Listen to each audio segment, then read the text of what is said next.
Et coucou à vous tous et à vous toutes, j'espère que vous allez bien. On se retrouve comme chaque lundi pour un nouvel épisode de podcast. Et on va continuer sur la thématique de la multipotentialité. Il y a 15 jours, je vous avais fait un premier épisode, effectivement, pour expliquer un petit peu, reprendre les bases de ce que c'était la multipotentialité, puisque vous n'êtes pas sans savoir que j'ai écrit des livres sur ce sujet et qu'il y a une formation sur ce sujet qui est d'ailleurs ouverte, ça y est, depuis 3 jours, donc depuis le 26 septembre, normalement. Tu as toutes les informations en barre d'infos, mais je vais un peu plus t'en parler dans cet épisode. En tout cas, il y a 15 jours, c'était l'occasion effectivement pour revenir sur les bases de ce que c'était et ce que n'était pas la multipotentialité, pour essayer d'expliquer aussi toutes les idées reçues qu'on a sur le sujet et dont j'ai pu parler, comme le fait que c'est pas de l'instabilité, c'est pas non plus de l'indécision, si ça reste du domaine de l'expertise. Bref, il y avait pas mal de choses, donc si jamais tu n'as pas écouté ce premier épisode, je pense qu'il faut absolument que tu l'écoutes, parce que celui d'aujourd'hui, de cette semaine, il fait lien à l'épisode d'il y a 15 jours. Puisque j'ai parlé de toutes les difficultés et de ce que ça pouvait apporter un petit peu de délétère et de difficile, j'avais envie effectivement aussi d'apporter l'autre vision des choses sur les avantages de la multipotentialité et pourquoi ça peut être une force en fait. Alors pourquoi il faut imaginer une boîte à outils très complexe, très complète et très créative en fait. Et au lieu de n'avoir qu'un seul outil ultra spécialisé pour tout faire, en fait, c'est un set, mais beaucoup plus complet. Il y a de l'analyse, de l'intuition, du sens effectivement pratique, de l'esthétisme aussi, quelque chose de la technique, de la pédagogie, de l'empathie, de la capacité finalement de passer d'un outil à un autre, mais aussi de les utiliser en même temps. En fait, c'est comme si vous aviez plusieurs bras en même temps, avec chacun un outil. C'est ça la multipotentialité. Et dit comme ça, franchement, ça donne envie, non? Donc c'est pour ça que pour moi c'était hyper important de donner l'autre vision de la multipotentialité, parce que je pense il y a 15 jours de ça, même si vous me connaissez quand même, j'essaie toujours de voir le verre à moitié plein et que j'ai pas envie de faire un épisode super démoralisant, c'était quand même peut-être un peu démoralisant. Alors j'ai pas encore les retours sur ce premier épisode parce que quand j'enregistre j'ai quelques semaines d'avance, mais voilà, si jamais gros mea culpa s'il y en a qui étaient totalement déboussolés, mais heureusement il y a cet épisode. Alors, il faut voir l'adaptabilité qu'il y a effectivement dans la multipotentialité comme un super pouvoir en fait. Le monde va très vite et je pense que vous l'avez vu, surtout maintenant avec l'intelligence artificielle, ça va de plus en plus vite. Les transitions professionnelles, les métiers hybrides en fait, il y a les crises aussi de ce qu'on peut voir, les guerres dans le monde, il y a pas mal de choses qui se passent et je sais que parmi vous en plus il y en a beaucoup qui sont extrêmement stressés, angoissés de tout ce qui se passe et cette sensation que ça va trop vite en fait peut générer du stress et même en tout cas des difficultés au niveau de notre santé mentale. Eh bien, quand on est multipotentiel, ça ne veut pas dire qu'on n'est pas stressé, ça ne veut pas dire qu'on ne peut pas être inquiet, bien évidemment, mais je pense qu'on va pivoter plus facilement, en fait. Ça va être des personnes qui vont, alors, outre le moment où de se dire, mince, il faut s'adapter, c'est compliqué, qu'est-ce que je vais faire, enfin, voilà, c'est normal, c'est humain, ils vont rebondir beaucoup plus facilement, je trouve, en se disant, ok, par exemple, je sais que l'intelligence artificielle, ça peut stresser dans certains corps de métier. Chez les multipotentiels, oui, ça peut être stressant, mais ils vont se dire, en fait, j'ai tellement d'autres outils dans les mains que qu'est-ce que finalement je peux faire de ça. Soit je fais rien de cette intelligence artificielle et puis en fait, je vais faire autre chose, je vais m'adapter. Soit je vais l'utiliser comme un outil supplémentaire en fait. Il y a vraiment une adaptabilité plus forte, je pense, dans ces profils-là. Parce que en fait, ces profils ont l'habitude d'apprendre très vite. Avec passion, avec centre d'intérêt, ou si ça les intéresse pas, absolument pas, mais aussi de relier les sujets entre eux, d'entrer dans un domaine et puis d'en sortir en fait sans forcément s'y perdre. Alors concrètement, ça veut dire que les personnes multipotentielles, elles peuvent traduire le langage d'un service vers un autre. Par exemple, si c'était la technologie qui les intéressait, en fait, ils peuvent très bien aller vers le design, par exemple, et en faire quelque chose, un mix. Si vous êtes plutôt une personne de terrain, en fait, aussi la stratégie vous intéresse et vous en faites un mix. En fait, si vous êtes multipotentiel, vous avez cette capacité de cartographier les enjeux beaucoup plus vite. Ok, quels sont les éléments et comment on va connecter ces éléments entre eux. Vous faites des ponts en fait. Vous mettez en relation les personnes aussi, parce que là je parle de compétences, mais ça peut être des personnes. Il y a des personnes multipotentielles qui ont vraiment cette capacité sociale et du coup c'était très bon connecteur en fait pour les personnes. Donc aussi les idées ou les méthodes. Je pense qu'il y a une image mentale qu'on peut avoir, c'est le chef d'orchestre. En fait, la personne multipotentielle, elle n'est pas peut-être le meilleur violoniste du monde, voilà. Mais c'est le chef d'orchestre, en fait, de ses propres compétences. En fait, cette personne, elle sait faire jouer le bon instrument au bon moment. C'est une super compétence. Autre superbe compétence des personnes multipotentielles, c'est l'innovation par les synthèses d'idées. Puisqu'on a compris qu'en fait, cette personne elle est capable de mettre plein de choses en relation, et bien en fait, elle va pouvoir innover. C'est-à-dire qu'en fait, beaucoup d'innovations naissent de liaisons totalement inattendues. Par exemple, la technologie et l'art, les neurosciences, la pédagogie, la psychologie et le marketing, par exemple. Voilà. Et en fait, les personnes multipotentielles, elles ont l'intuition de ces ponts. Alors, ça ne veut pas dire qu'elles savent le mettre en place de suite et que c'est facile, absolument pas. Mais en réalité, il y a ce truc de on pourrait en faire quelque chose. Je ne sais pas encore quoi, mais je sens qu'on pourrait en faire quelque chose. Un exemple, il y a une entrepreneuse par exemple qui va mêler son écoute thérapeutique et le design d'expérience pour créer en fait des parcours clients plus humains. Et c'est ce qu'on appelle le mind design par exemple aussi. Il y a un professionnel, par exemple, RH, totalement passionné par de la data, par exemple, qui adore de son côté créer des tableaux de bord, en fait, des choses comme ça. Et en fait, il va créer peut-être des tableaux de bord émotionnels avec des feedbacks qualitatifs, des indicateurs quantitatifs, en fait, pour anticiper, par exemple, un turnover ou des choses comme ça. Autre exemple, par exemple, un coach qui est spécialisé dans les sciences cognitives, mais sa passion c'est l'écriture, en fait il va peut-être essayer de co-construire, de déconstruire des programmes d'apprentissage qui peuvent être beaucoup plus efficaces. Et il va peut-être revendre ça, et c'est peut-être là sa plus-value en fait. C'est peut-être pas le coaching one-to-one comme tout le monde imagine, mais un truc lié à l'écriture. Ou peut-être justement, il sera très très bon pour écrire des livres en fait, sur du coaching cognitif. Enfin, voilà. Donc ça c'est vraiment incroyable en fait. Troisième point, c'est du coup qui est en lien, c'est l'épanouissement et la résilience. En fait, rester enfermé dans un seul couloir peut mener à la lassitude. La multipotentialité, elle permet d'alterner en fait l'intensité et le renouvellement. Ce qui fait que, en fait, quand vous êtes multipotentiel, vous rechargez votre motivation en explorant des sous-sujets connexes. Vous allez donc rebondir aussi plus vite quand il y a un projet qui se termine, parce que en fait, ça germine trop dans votre tête. Donc rapidement, vous pouvez aussi, vous savez, ce truc de... Quand on a atteint un objectif, on a ce petit coup de mou. Se dire, c'était bien, et qu'est-ce que je fais maintenant ? Ah, c'était chouette, voilà. Je pense qu'il y en a qui l'ont connu quand on finit par exemple un bon livre. Moi, ça arrive souvent quand je finis un bon livre, je me suis immergée à les personnages, mais ça peut être un film, une série, enfin ça dépend, parce que voilà, moi je suis beaucoup plus livre. Et quand je me suis immergée par exemple dans une saga qui était plusieurs livres, j'ai vécu avec les personnages, presque je les connais par cœur, alors qu'ils font pas du tout partie de ma vie, depuis des jours, voire des semaines, ça tout dépend de la saga. Et quand elle est terminée, c'est terminé quoi, Et bien en fait, quand on est multipotentiel, on va rebondir beaucoup plus rapidement sur autre chose en fait. Parce que pendant cette lecture, ça nous avait pensé à autre chose qu'on aimerait lire, qu'on aimerait voir, qu'on aimerait regarder. Et donc il y a ce rebond en fait, cette résilience qui est beaucoup plus accrue et beaucoup plus rapide. Et donc l'épanouissement aussi. Mais donc oui, ça fait des vagues émotionnelles, mais au final, on sort plus facilement. Alors, le souci, et j'en avais un petit peu parlé dans l'épisode il y a 15 jours, c'est tout ce qui est l'éparpillement. Mais on va en reparler. C'est-à-dire qu'en fait... il faut passer de l'éparpillement à ce qu'on appelle le prototyper. C'est-à-dire en fait, le but c'est de pas papillonner, mais d'explorer, de tester et de réitérer. Mais on va en reparler. Parce que je pense que le souci c'est surtout le manque de confiance qui fait qu'en fait vous éparpillez et vous abandonnez. Mais justement, ma formation que là je vous propose et qui est actuellement en fait en ouverture, puisque vous savez, à chaque fois que j'ouvre un programme, c'est sur une donnée bien définie pour s'y inscrire, tout simplement parce que j'accompagne les gens tout au long du programme et que je ne le laisse pas du coup ouvert à l'année. Il y a une période chaque année d'ouverture, après c'est terminé. Donc, du coup, on peut dire quand même que les personnes multipotentielles, elles sont assez rares, et elles sont difficilement remplaçables, en fait. C'est-à-dire que votre valeur, si vous êtes une personne multipotentielle, n'est pas seulement la somme des compétences, que vous avez la compétence A, compétence B, compétence C, etc., mais c'est l'intégration unique, en fait, de toutes ces compétences. C'est-à-dire que vous pouvez faire AB, BC, AC, ABC, A tout seul, C, enfin, etc., et même créer de nouvelles lettres avec ça, en fait. Et deux personnes peuvent connaître, en fait, la même chose, mais pas de la même façon. Et votre signature à vous, c'est comment vous allez relier justement tous ces points. C'est-à-dire que deux personnes multipotentielles ne vont pas forcément faire la même chose. Je ne sais pas si vous êtes fasciné par les dauphins et la couture, Ça ne veut pas dire que ça donnera la même chose en fait. C'est ça qui est intéressant. Alors je vais vous donner un petit exercice, si jamais tout ça, ça vous parle. On va essayer de... Voilà. Alors ça peut être un exercice, si vous avez une feuille, un papier, c'est super chouette, c'est beaucoup mieux.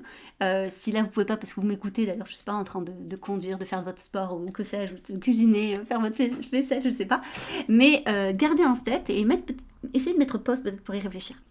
Essayez de lister en fait 5 compétences techniques que vous pouvez avoir. Mais même modeste, hein, quand je dis compétence, ça ne veut pas dire que vous êtes en train de faire quelque chose d'exceptionnel. Hein, pensez pas à ça. À 5 compétences techniques. Ça peut être conduire, par exemple, c'est une compétence technique. Manger, ça peut être une compétence technique. Bref, voilà, 5 compétences techniques, d'accord? Puis maintenant, essayez de penser et de lister, donc si vous avez un papier, 5 compétences humaines. Donc ça peut être le sens de l'écoute, ça peut être l'empathie, ça peut être l'organisation, par exemple, de fêtes pour vos amis. Voilà, essayez de lister. Et maintenant, on va essayer de tracer des flèches, en fait. Quelle combinaison il pourrait y avoir entre les unes et les autres? Et peut-être que là, vous ne voyez pas trop le lien. Mais ça, c'est un exercice incroyable lorsque, justement, on essaye de réfléchir sur sa voie professionnelle. Et qu'on se dit, qu'est-ce que je pourrais, effectivement, aujourd'hui... de quoi je pourrais vivre, en fait? Si je pars de mes passions, mais qu'est-ce que je pourrais en faire? Dans un de mes livres, justement, dont je vous avais parlé, donc Femme hyper passionnée, j'explique qu'il y a plusieurs différences entre la femme hyper passionnée, la femme multipassionnée et la femme multipotentielle. Hyper passionnée, je pense que c'est assez facile de comprendre ça. C'est une personne qui est très passionnée mais qui est vraiment, elle se dit, mais moi quand je suis passionnée, c'est vraiment à fond, quoi. Je parle de ça non-stop, j'en rêve la nuit, enfin je veux dire, je ne pense qu'à ça. Voilà, par exemple, je sais pas si demain vous êtes passionné pour la céramie, vous allez peut-être regarder beaucoup de vidéos là-dessus, vous avez des tutos sur la céramique, vous allez peut-être acheter du matériel, vous allez peut-être faire que ça, en parler que ça, aller dans des groupes exprès pour ça, dans des ateliers, je sais pas, je n'y connais rien en céramique, mais vous avez l'idée. Là, c'est juste que je vois ma tasse en face de moi, et donc c'est ça qui me vient comme exemple.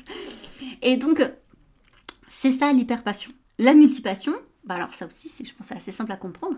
C'est-à-dire qu'en fait, vous n'avez pas qu'une passion, mais plusieurs. C'est-à-dire que vous êtes hyper passionné par plein de choses. Donc ça peut être la céramique, ça peut être la lecture, ça peut être le maquillage, ça peut être, je sais pas, les voitures de course, ça peut être plein de choses. Et il y a plein de passions comme ça.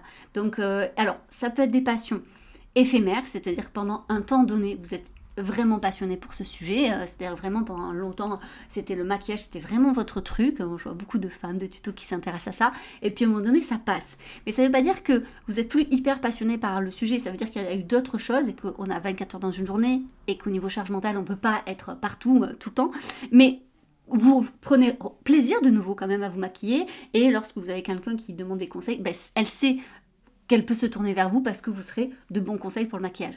Pareil, si voilà, c'est la mécanique en fait, votre passion, en fait, peut-être que vous avez moins de temps maintenant pour effectivement passer sous la voiture et vous occuper de votre bolide, mais en fait ça ne vous empêche pas, dès que vous avez un moment, de mettre les mains dans le cambouis et d'adorer ça, etc. Bref, vous avez compris, ça c'est effectivement la multipassion.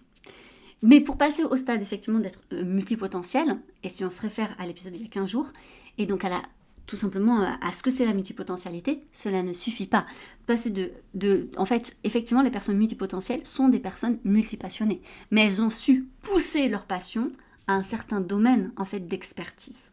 Parce que oui, c'est ça, rappelez-vous, la multipotentialité, c'est être expert dans plusieurs domaines, d'accord? Donc là, pour cet exercice, pour venir à l'exercice, compétences techniques, compétences humaines, si vous avez d'autres styles de compétences, allez-y, et essayez de voir en fait quels sont les liens que vous pouvez faire entre elles, mais gardez en fait cette carte, cette liste de côté pour la réutiliser. Ça va être hyper important, hyper important. Alors, il y a des nombreux livres pour les personnes qui vont à chaque fois me demander, je vais essayer de vous le mettre en description, mais Emily Wapnick, c'est vraiment une des références aussi dans le domaine de la multipotentialité. Vous allez adorer ces livres, mais ils ne sont pas tous traduits en français. Alors, par contre, on va me dire, mais si je suis pas sûre d'être multipotentielle, tout ça, vous savez que moi, j'aime pas qu'on reste bloqué en disant, oui, mais je veux pas mettre une fausse étiquette, si finalement je suis pas comme ci, comme ça. Et la multipotentialité, c'est pas une neuroatypie, d'accord? Donc, il n'y a pas de test pour vous dire si vous l'êtes ou si vous l'êtes pas. Et qu'importe, en fait. personne ne vous en voudra si vous vous reconnaissez dans la multipotentialité ou si même vous avez envie de développer en fait cette compétence qui se rapproche, que vous le soyez ou pas, d'accord? Donc ça c'est hyper important à un moment donné de ne pas se prendre la tête là-dessus. Il n'y a que vous qui écoutez là ce podcast et il n'y a que vous pour être dans votre tête à dire qu'est-ce que j'ai envie de faire de ma vie, qu'est-ce que j'ai envie de développer, pourquoi j'ai envie de faire des liens, pourquoi j'ai envie de m'épanouir. Il n'y a que vous en fait. Donc vous n'êtes pas obligé d'utiliser ce terme si ça vous met mal à l'aise. C'est juste un terme, c'est une manière d'exprimer les choses, d'accord? Et il faut comprendre que dans l'histoire de la multipotentialité, mais ça je vous l'explique très bien dans la formation sur la multipotentialité, c'est que historiquement, ce terme il a été inventé pour les personnes qui ont du mal à se poser dans un seul métier. Parce que c'est vrai qu'avant, il y a à l'époque peut-être plus de nos parents, grands-parents, ça dépend de la génération à laquelle vous êtes, mais on faisait un métier toute notre vie. Et encore, on ne le choisissait pas toujours. On prenait peut-être souvent le métier de nos propres parents. Maintenant, je trouve qu'avec la génération Z, ça c'est totalement has-been, excusez-moi de l'expression, mais c'est totalement dépassé. Il est totalement ok maintenant, et c'est concevable de faire soit plusieurs métiers en même temps, c'est ce qu'on appelle d'ailleurs les slashers, en fait, d'où ça vient de la barre slash, vous savez, sur le clavier, en fait, pour dire que voilà, on va slasher, donc on fait plusieurs métiers, des métiers totalement différents. Genre, par exemple, je reviens sur pilote automobile et coiffeur. Voilà, par exemple. Et voilà, c'est assez éloigné dans la tête des gens pour que ça soit étonnant. Et pourquoi pas? Mais pourquoi pas? Ou bien de se dire, en fait, pendant 5 ans, 10 ans, même pendant 1 an, j'ai fait ce métier et là, j'ai envie de faire autre chose, etc. Mais c'est totalement ok, encore une fois, d'accord? Donc, il faut normaliser en fait le fait que vous n'êtes pas des personnes inconsistantes, mais que vous avez un cycle d'exploration. Et ça, c'est important de le dire. C'est-à-dire que dans ce cycle, ça comprend de la curiosité d'abord. D'abord, on est curieux dans le sujet. Après, il y a une immersion dans le sujet. Puis, on va essayer de consolider en fait cette immersion parce que ça nous intéresse, parce qu'il y a un attrait. Et ensuite, souvent, il y a de la transmission. Qu'est-ce que je vais en faire? Il y en a qui vont pouvoir transmettre auprès de quelqu'un d'autre ou en faire autre chose. Et puis il y a souvent une nouvelle curiosité qui arrive, une nouvelle immersion, etc. C'est ça en fait ce cycle d'exploration. Et c'est pas que vous n'allez pas au bout des choses, c'est parce qu'en fait vous êtes allé au bout de ce que vous vouliez entreprendre. Et attention parce qu'il y a des gens qui vont effectivement vous faire douter en disant encore une nouvelle lubie et tout. Oui, et alors en fait, ça c'est hyper important de dire et alors peut-être que l'autre, en fait, il faut souvent dire que les jugements des gens d'ailleurs, c'est leur propre façon de fonctionner qui nous transfère dessus, en fait. Donc, pour ces personnes qui vous disent « Ah, encore une nouvelle lubie », parce que cette personne, elle ne s'imagine pas avoir plusieurs centres d'intérêt. Quand grand bien lui le fasse, on est tous différents, c'est totalement ok, voilà. Donc, les cycles d'intérêt peuvent être courts, en fait. Ça peut même être quelques jours, alors souvent c'est quelques semaines, mais ou longs, voire plusieurs années. Et les deux sont totalement compatibles aussi. Et d'ailleurs, c'est ce qu'on va appeler en fait des sources d'intérêt majeures et mineures. Là aussi, je vous en parle dans la formation. Et c'est important de les identifier en fait. Ce qui est important, c'est en fait de comprendre que c'est ok d'être comme ça. Ça permet aussi d'anticiper certains pièges. Donc j'ai parlé de l'auto-jugement parce que vous allez vous faire critiquer ou que vous critiquez vous-même en disant voilà, je vais pas au bout des choses et tout. Et je vous ai dit qu'on y reviendrait, on y revient maintenant. Je pense que la plupart des personnes multipotentielles ignorent qu'elles sont parce qu'elles n'ont pas su développer cette compétence. Je m'explique. Elles n'ont pas su développer cette compétence parce que justement elles sont restées bloquées sur des a priori, sur un manque de confiance, en se disant que de toute façon elles avaient tendance à s'éparpiller, qu'elles avaient tendance à procrastiner et que elles avaient toutes les preuves irréfutables, en effet, qu'elles passaient d'un sujet à un autre, qu'elles s'ennuyaient très vite, et du coup, il y a ce discours interne de pourquoi je ne suis pas comme les autres. Comment ça se fait que moi, au bout de tant de temps, je m'ennuie déjà, que j'en ai déjà marre, que j'ai envie de reprendre les études, de changer totalement de métier. Et il y a un peu ce côté, j'ai envie en fait de changer de vie. Parce qu'il y a une telle frustration de ne pas pouvoir combler cette multipotentialité qui est étouffée, qui est totalement noyée sur tous ces a priori, que j'ai envie de tout foutre en l'air et de changer totalement de vie. Alors que si vous laissez cette liberté d'être vous-même et cette part de s'exprimer, vous n'en serez pas là en fait. Et c'est tout le souci, c'est-à-dire qu'en fait vous allez chercher à rentrer dans l'hyperspécialisation. Mais c'est pas aligné avec qui vous êtes en fait. Ça va générer beaucoup plus de frustration, une baisse d'estime de vous-même, de la fatigue en fait.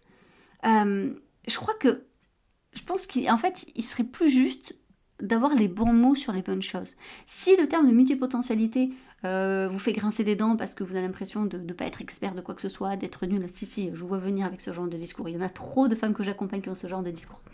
Essayez de voir plutôt comme essayez de voir plutôt votre carrière comme une carrière portefeuille, en fait, avec plusieurs activités complémentaires. Comme dans un portefeuille, il y a plusieurs endroits pour ranger tout ce qu'on a à y mettre. Vous voyez plutôt sinon ça comme une saison. La saison, une année ne se ressemble pas. Il y a 4 saisons, ça change et ça revient. Et puis voilà, il y a des saisons plus ou moins agréables selon les gens. Enfin voilà, et c'est totalement ok en fait. Après tout, quand on regarde le monde qui nous entoure, il est changeant constamment. Pourquoi ça ne serait pas le cas pour vous en fait? Donc je crois qu'il y a vraiment déjà tout un travail d'acceptation. Ensuite, il faut savoir aussi cadrer un peu l'entourage, d'accord? Je pense que c'est important de nommer les choses et d'expliquer en fait que non, vous n'êtes pas en train d'abandonner quelque chose, que vous êtes en train plutôt de oxygéner votre créativité. C'est joliment dit, non? Mais c'est vraiment ça. C'est-à-dire qu'en fait, il faut faire casser le mythe de « je ne finis rien » et exprimer plus clairement cette réalité de « en fait, je ne finis pas peut-être quelque chose parce que là, je ne vois pas l'utilité de continuer tout simplement et que mon but à moi, c'est pas de tout maîtriser, mais c'est d'obtenir le résultat que je visais en fait. Et là, j'ai une satisfaction suffisamment grande pour passer à autre chose, pour passer à une étape suivante en fait, au lieu de rester bloqué sur quelque chose parce que vous n'avez rien à prouver à personne. Il y a aussi un mythe de il faut choisir un seul truc pour réussir, c'est totalement faux. On peut réussir par l'empilement en fait de compétences et par des projets en fait justement très très différents les uns des autres. Il y a dans cette gamme de lecture, il y a Barbara Sher aussi, S-H-E-R. Je crois que c'est Refuse to Choose, mais il est traduit en anglais, quoi, refuser de choisir, mais je ne crois pas qu'il ait été traduit comme ça, mais en fait, pourquoi choisir, un truc comme ça, qui est vraiment chouette et je pense qu'il pourrait être un livre pour les personnes qui se disent choisir pour moi c'est renoncer, et c'est ce que je vous explique dans ma formation et je vous fais travailler beaucoup là-dessus, c'est que choisir c'est pas du tout renoncer, choisir c'est avancer. Tandis qu'en fait, tant que vous ne choisissez pas quelque chose, vous vous punissez d'avancer, vous vous tournez en rond. En fait, il faut imaginer une voiture dans un rond-point. Si vous ne choisissez pas une voie, vous allez juste tourner dans le rond-point. Voilà, à un moment donné, ça va être épuisant, frustrant, et vous allez vous faire du mal. Donc si vous choisissez une voie, ça sera peut-être pas la bonne, mais bonne nouvelle, vous pouvez toujours faire marche arrière. Et vous pouvez toujours choisir après un autre chemin. Sauf que ça, vous n'allez pas pouvoir le faire si vous refusez de choisir. Donc, il faut vraiment comprendre tout ça pour voir la multipotentialité de manière positive et pour pouvoir la développer, d'accord? Ça, c'est hyper important. Il est aussi très très important de travailler donc sa multipotentialité pour en faire une force. Donc, il faut comprendre que tout le monde n'est pas multipotentiel, mais que tout le monde a des compétences à développer. Il faut comprendre aussi qu'on ne se ressemble pas tous, et surtout dans le milieu des atypies, même si aujourd'hui la multipotentialité n'est pas reconnue comme une atypie, n'empêche, on retrouve beaucoup de personnes atypiques multipotentielles. Et là, je ne parle pas seulement de HPI, TDAH, qu'on entend souvent, il peut y avoir aussi des personnes hypersensibles et multipotentielles. Il faut aussi comprendre qu'il existe plusieurs profils de personnes multipotentielles. Au tout début de la formation, vous allez voir que dans la formation multipotentielle là, qui est actuellement ouverte, il y a beaucoup de tests. Le premier, c'est savoir quel profil vous correspond le plus. Mais vous avez aussi accès à des tests officiels en fait, en bilan de compétences, puisque je ne sais pas si vous savez, mais j'ai également mon diplôme d'État en qualité en fait, de conseillère en transition. Comment c'est? Conseillère en transition et en insertion professionnelle, je sais plus le mot. Non, c'est conseillère d'insertion et transition professionnelle. Voilà, c'est ça. Pardon, ça fait un petit moment déjà. Mais du coup, j'ai accès du coup à tous ces tests et vous allez avoir accès également à la plateforme pour pouvoir faire des tests, pour y voir plus clair sur vos compétences, sur ce que vous avez besoin en fait de développer. Et pour passer de ce stade de hyper passion, multipassion et en fait multipotentiel. Pour comprendre également que l'éparpillement et le fait que vous avez la sensation de procrastiner, déjà il faut comprendre la procrastination passive et active, mais ça je vous l'explique aussi en formation. Ça, ce sont des symptômes d'autres choses en fait. Mais ne vous en servez pas comme excuse. Absolument pas. Ne vous dites pas, c'est normal, je suis multipotentiel, c'est pour ça que je m'éparpille. Absolument pas. Absolument pas. Donc, il faut vraiment trouver du soutien et du bon soutien parce que je suis convaincue. Allez, avouez, sentez qu'au fond de vous, même si vous en doutez, je le sais, mais au fond de vous, vous savez que vous pourriez faire plus, vous pourriez faire mieux. Vous sentez que vous avez des compétences, mais vous ne savez pas où, comment les développer et quoi en faire. Et c'est hyper frustrant en vrai. Et je sais que souvent notre humilité fait qu'on n'a pas envie de penser ça comme ça et qu'on a plutôt tendance à dire bah, je sais pas, peut-être finalement je peux pas faire plus, peut-être que je suis nulle. Non, tout ça c'est des croyances, c'est un plafond de verre que vous êtes en train de vous créer. Et si vous êtes bien avec, j'ai envie de dire, moi je vous laisse comme ça, il n'y a aucun problème. Moi tant que les gens ils sont contents, moi je m'en fous. Mais si vous sentez que ça vous pèse et que vous avez tendance encore à chercher votre place, à attendre peut-être que quelqu'un vous tende la main en disant mais je sais, voilà, je sais exactement ce pourquoi tu dois faire, ce que tu dois faire, comment y arriver, comment réussir. Bon, ça, vraiment, vous trouverez jamais quelqu'un qui fait ça. Même moi, je ne peux pas faire ça, c'est impossible, d'accord. Mais par contre, je peux vous proposer cette formation qui vous permettra d'y voir beaucoup plus clair. Ça, c'est possible, d'accord. Donc, il faut repenser sa stratégie en portefeuille. D'ailleurs, en bilan de compétences, je ne sais pas s'il y en a qui fait, mais c'est ce qu'on dit, c'est le portfolio en fait. Hein. C'est-à-dire qu'on va essayer de partir de l'activité principale, celle qui paie en fait, qui vous structure, hein, votre socle. Essayez de comprendre les projets signatures en fait qui reviennent à chaque fois dans vos activités, dans l'activité ou dans les activités principales. Le projet tuteur en fait qui va vous tirer vers le haut. Qui va vous apprendre des choses, qui va vous permettre d'expérimenter des choses, et les projets plaisir, là où il n'y a pas d'enjeu de performance, peut-être pas forcément lié à votre métier, mais à votre passion, quelque chose. Et là, ce qui va être intéressant, c'est de mixer tout ça en fait, c'est de mixer pour voir qu'est-ce qui vous permettrait d'être bien. Et j'en parle encore une fois dans la formation, mais je donne beaucoup d'exemples de personnes multipotentielles que j'ai accompagnées, et tout est possible. Il y a des gens qui vont faire qu'un seul métier, mais qui vont le faire pendant un temps donné, qui vont en changer. D'autres qui vont avoir plusieurs métiers, et ça va être par exemple du lundi au mercredi je fais ça, puis ensuite ça va être le week-end je fais autre chose, etc. D'autres qui vont être par exemple dans l'entrepreneuriat. Moi par exemple j'ai plusieurs métiers en un en fait. Là je vous fais un podcast, mais je crée aussi beaucoup d'ateliers, j'écris aussi des livres. À côté de ça, je fais de l'accompagnement individuel, mais je fais aussi de l'accompagnement professionnel, puisque je fais aussi également du mentorat. Puis je suis également diplômée aussi d'État en qualité de formatrice professionnelle, donc je transmets en fait mon savoir auprès d'autres professionnels en tant que formatrice. Et en fait, ça me permet aussi tout simplement de m'enrichir de plein de choses. Et je ne pourrais pas juste que écrire des livres, que juste faire des podcasts. Tout ça, ça ne me plairait pas. Je crée également du contenu sur les réseaux. Enfin voilà. Vous voyez, et ça me plaît comme ça en fait. Donc c'est important de voir que tout est possible et de peut-être sortir d'une seule manière de voir le travail, de comment il devrait être. On a trop donné d'exemples de métiers où on a l'impression que la personne a fait qu'un seul truc et tout. Alors en vrai, c'est même pas vrai. Prenez l'exemple d'un boulanger, il fait pas que du pain, en fait. Il fait aussi plein d'autres choses. Mais bon, après, ça dépend des boulangers, certainement. Il y a aussi la règle des 3 projets qui pourrait vous aider à y voir plus clair. C'est par exemple, à l'instant T, là, si vous gardez maximum 3 projets actifs, genre un en exécution, un en conception et un en exploration. Tout le reste va à ce qu'on appelle dans un parking, en fait. Et là, ça va être hyper intéressant de voir en fait si vous faites dans l'exécution, dans la conception et dans l'exploration, qu'est-ce que ça donne. Ces termes, ils sont un peu techniques, mais là encore, on va les explorer dans la formation. Mais j'avais quand même envie d'expliquer dans le podcast. Tout simplement parce que la multipotentialité, elle est réelle lorsqu'on arrive à passer à l'action. Ça, c'est hyper important. Si vous ne savez pas passer à l'action, que ça reste seulement dans votre tête, que vous êtes juste en train d'imaginer les choses, juste en train de les organiser dans votre tête, ça ne fonctionnera jamais, absolument jamais, et vous allez toujours être en fait frustré de ce que vous n'avez pas accompli, et d'où ce sentiment de je ne vais pas jusqu'au bout d'ailleurs. Donc ça c'est hyper important. Attention également à tout ce qui est risque de burn-out. Je trouve qu'il y a beaucoup de personnes multipotentielles justement parce qu'elles ont tendance à s'éparpiller, et finalement il y a beaucoup de, j'ai envie de dire, elles perdent beaucoup d'énergie en fait. Et c'est ce truc de je perds de l'énergie et j'ai pas l'impression de beaucoup avancer. Ça c'est extrêmement frustrant et c'est douloureux. Bref voilà.